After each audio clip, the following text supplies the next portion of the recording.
2001 ചതിക്കാത്ത ചന്തു സിനിമയിലെ പോലെ എനിക്കും ലവ് ലെറ്റർ വരാറുന്നു. അതിലെനിക്കും അറിയില്ല അവള് കാണാൻ എങ്ങനെ ഇരിക്കുന്നു, അവൾക്കും അറിയില്ല ഞാൻ കാണാൻ എങ്ങനെ ഇരിക്കുന്നു. പക്ഷെ ഞങ്ങൾ കത്തുകളിലൂടെ പ്രണയിച്ചു. എന്റെ അച്ഛനമ്മയും വീട്ടിൽ നിന്ന് മാറി ദൂരെ എവിടേക്കെങ്കിലും പോണ ദിവസം അവൾക്ക് എന്റെ വീട്ടിൽ വരണമെന്ന് പറയായിരുന്നു. അന്ന് ഞാൻ വീടൊക്കെ അടിച്ചു തുറച്ച് വൃത്തിയാക്കി ആ ദിവസം മൊത്തം ഞാൻ അവളും കാത്തിരിക്കുകയായിരുന്നു. പക്ഷെ അവള് വന്നില്ല. അതെന്താ? ഇങ്ങനെ പലവട്ടം സംഭവിച്ചുകൊണ്ടിരുന്നു.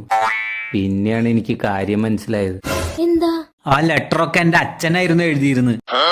അതാവുമ്പോ അവര് വീട്ടിലില്ലാത്ത ദിവസം ഞാൻ വീടൊക്കെ അടിച്ചു തുറച്ച് വൃത്തിയാക്കി നോക്കിക്കോളുമല്ലോ.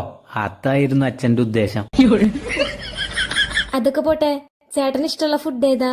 എനിക്ക് ചിക്കൻ ബിരിയാണി ഇഷ്ടം. അയ്യോ, ഞാൻ വെജിറ്റേറിയനാ. വെജിറ്റേറിയൻ ആണോ? അതെന്താ? ഞാനൊരു മൃഗ ഡോക്ടർ അല്ലേ, അപ്പൊ എനിക്ക് എന്റെ പേഷ്യൻസിനെ തിന്നാൻ പറ്റില്ലോ.